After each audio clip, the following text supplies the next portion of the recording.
Votre douleur a un but.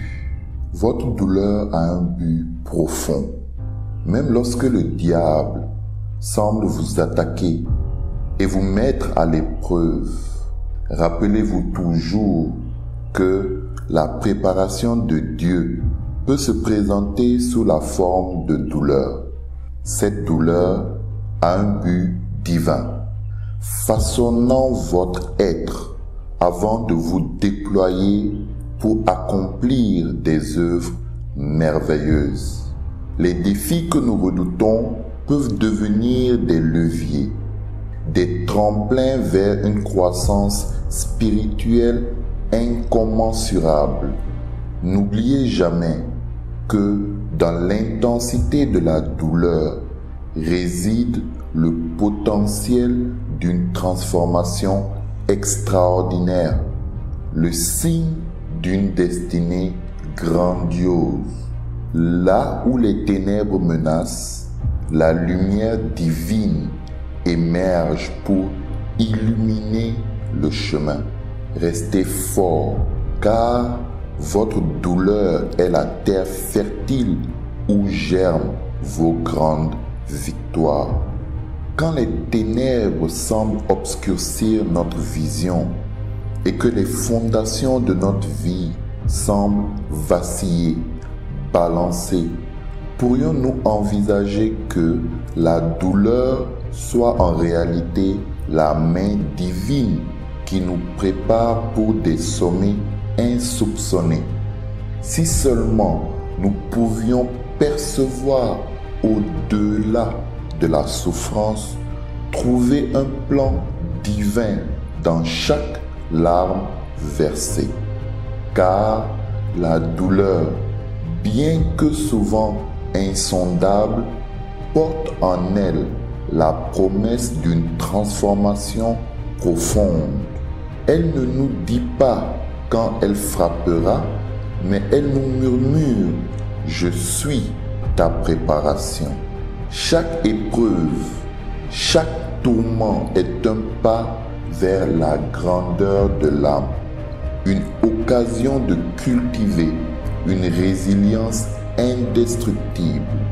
La douleur, cet outil divin, façonne nos caractères, nous enseigne la patience, nous arme d'une force inébranlable. Oui, la douleur peut sembler insurmontable, mais si nous laissons la foi guider nos pas, elle devient le catalyseur de notre métamorphose, de notre transformation. Ne laissons pas la douleur nous briser, mais plutôt nous forger. En elle réside le pouvoir de nous élever vers de nouveaux sommets, de nous préparer pour des exploits que nous n'avions jamais osé imaginer. Votre douleur actuelle n'est pas en vain. Elle est l'épreuve où Dieu modèle votre être pour des projets grandioses, pour des projets majestueux, si seulement vous lui permettez d'agir. Ce test de la foi, cet éprouvant feu de raffinage, suppose que votre foi est robuste, qu'elle guide votre récit de vie. Dieu ne nous soumet pas à la douleur pour vous briser, mais pour vous façonner en une version meilleure de vous-même. Comprenez cela et vous trouverez la joie même dans les tourments. Peu importe la nature de la douleur que vous affrontez aujourd'hui ou celle qui vous attend demain, qu'elle soit physique, émotionnelle, spirituelle, financière, relationnelle ou mentale, vous serez mieux équipé pour y faire face si vous percevez ses bénéfices potentiels et ses plans cachés, ses plans invisibles à l'œil nu. Gardez les yeux fixés sur la lumière au bout du tunnel, car même dans l'obscurité la plus profonde, la promesse d'un lendemain radieux persiste. Dans chaque cœur résonnent les échos de déception, d'échecs, de pertes. La douleur est le lot de l'existence, mais dans l'obscurité, une lueur d'espoir persiste. Ces moments d'adversité révèlent notre véritable nature. Un divorce, un licenciement, la perte d'un être cher, une trahison, une bataille juridique peuvent sembler insurmontables, mais c'est dans ces creusets que se forge notre destinée. La manière dont nous affrontons la douleur détermine notre destin. Serons-nous brisés ou renforcés, accablés de désespoir ou animés d'une nouvelle flamme? La décision nous appartient. La douleur peut être un fardeau oppressant ou un tremplin vers de nouveaux horizons, vers de nouveaux sommets. Choisissons la résilience, la confiance en l'avenir, la conviction que chaque épreuve nous prépare pour des exploits inattendus. En effet, dans l'adversité germe la semence de la transformation, prête à éclore en une nouvelle aube, en une nouvelle saison de possibilités infinies. La douleur est un compagnon universel de l'humanité, mais au lieu de la subir passivement, je vous lance un défi. Transformez-la en un catalyseur de croissance personnelle. Voyez-la comme une opportunité de devenir plus fort, de forger votre caractère, d'embrasser une nouvelle confiance en vous-même. Dans chaque épreuve, il y a une leçon à apprendre, une force à acquérir, un pas de plus vers votre plein potentiel. Ne laissez pas la douleur vous anéantir, mais laissez-la vous élever. Chaque larme versée peut devenir une prière, chaque soupir un acte de foi. Quand la douleur frappe, vous avez le choix. Vous pouvez vous enfuir dans l'obscurité ou vous tourner vers la lumière divine. Rappelez-vous que même dans les moments les plus sombres, Dieu est là, prêt à vous guider, à vous soutenir, à vous aimer. Des milliers de personnes ont trouvé la paix dans la douleur, ont découvert la transformation dans l'adoration, ont ressenti la proximité de Dieu dans les tourments. Car dans la brisure du cœur, Dieu se tient le plus près. La douleur peut être votre plus grand enseignant, votre plus grand fidèle compagnon de croissance. C'est un choix que vous devez faire, être emporté par l'amertume ou être façonné par la grâce. La douleur peut être une échelle vers la maturité ou une pierre d'obstacle qui mène vers l'immaturité. Le pouvoir est entre vos mains. Saisissez-le et laissez la douleur vous transformer en une version plus lumineuse, plus forte et plus aimante de vous-même. Les héros qui nous inspirent sont souvent ceux qui ont surmonté d'immenses défis, émergeant plus grands que jamais. Leur résilience est un phare dans l'obscurité, leur foi inébranlable une source d'inspiration. La douleur, loin d'être un fardeau, peut devenir un tremplin vers la grandeur.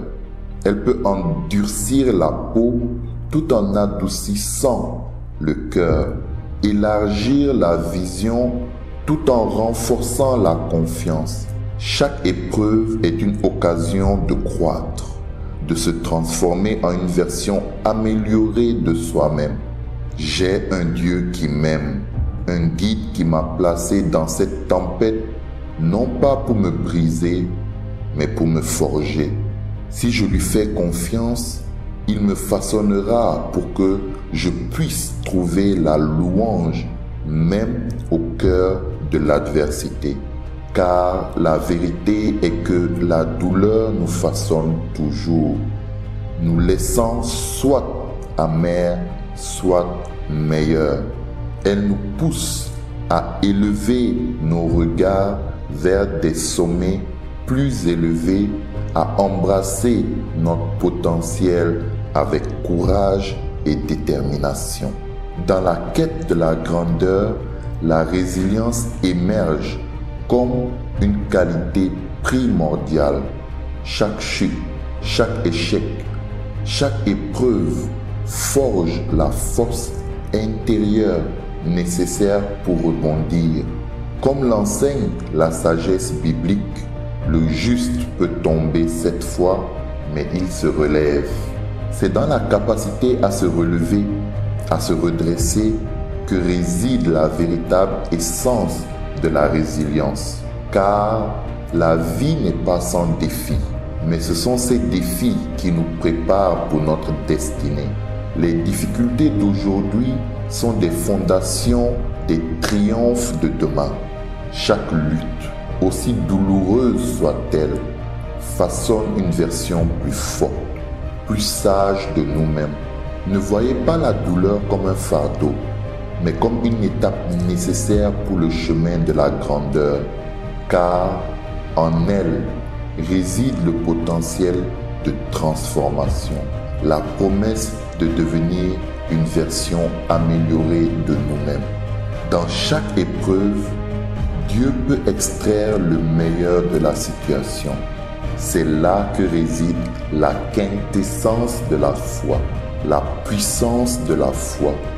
Malgré la douleur, je choisis de placer ma confiance en Dieu, sachant qu'il détient toujours le contrôle. Plutôt que de me laisser submerger, je m'engage à grandir à travers chaque défi. Gardant une attitude positive, je trouve la joie dans la certitude que cette douleur ne sera pas vaine, mais conduira à un bénéfice extraordinaire. Ne laissez pas la douleur être gaspillée, laissez Dieu l'utiliser. Votre plus grande mission émerge souvent de vos moments de plus grande vulnérabilité. Qui est mieux placé que celui qui a traversé des épreuves similaires pour venir en aide aux autres? En partageant nos faiblesses, nous nous rapprochons les uns des autres, transformons nos luttes en une source d'inspiration et de soutien pour ceux qui en ont besoin. Quand je partage mes faiblesses, cela résonne en chacun de nous. Cela crée un lien, une connexion profonde. J'ai traversé des difficultés comme le burn-out, en d'autres mots, l'épuisement professionnel, qui m'ont fait penser au suicide. Et si Dieu peut me transformer, alors je suis sûr et certain qu'il peut aussi vous transformer. En partageant votre douleur, vous cultivez votre croissance spirituelle. Et lorsque vous utilisez cette douleur pour tendre la main à ceux qui vivent les mêmes épreuves ou celles que vous avez déjà surmontées, cela devient votre ministère. Votre témoignage le plus puissant naît souvent de votre plus grande douleur et votre message de vie le plus profond émerge de votre souffrance la plus profonde. C'est là une véritable forme de témoignage. J'aimerais que vous preniez le temps de considérer ceci avec attention. Chaque douleur que vous avez endurée a donné naissance à un témoignage. Ne laissez pas cette douleur être vaine. Vous vous dites peut-être, je n'ai pas de témoignage. Oh, mais vous en avez un. Avez-vous déjà connu la faillite ou perdu un emploi? Vous avez un témoignage financier à donner. Avez-vous déjà traversé des épreuves dans votre mariage? Vous avez un témoignage de mariage à donner. Avez-vous déjà eu un enfant rebelle? Vous avez un témoignage sur la parentalité à donner. Avez-vous déjà souffert d'une crise cardiaque ou d'une maladie grave? Alors vous avez un témoignage physique ou sur la santé à donner. Ne laissez pas votre douleur être gaspillée. Il y a des gens autour de vous qui ont besoin d'entendre votre histoire, d'entendre votre témoignage, qui peuvent être inspirés et encouragés par votre témoignage. Et quant à Jésus, il a lui-même enduré la souffrance. Son plus grand acte d'amour n'a pas été ses miracles ou ses prédications, mais sa crucifixion sur la croix, offrant un témoignage inégalé de l'amour de Dieu pour l'humanité. Je vous invite à participer en partageant votre propre témoignage en commentaire ou en me faisant part de vos réflexions sur cette vidéo, sur ce message. Est-ce que ce format vous plaît? Y a-t-il des sujets que vous aimeriez voir davantage abordés dans mes vidéos? Vos commentaires, vos likes, vos partages sont d'une importance capitale pour moi. Ils me motivent énormément et m'aident à améliorer continuellement le contenu que je vous proposerai. Merci d'avance pour votre engagement et pour votre soutien.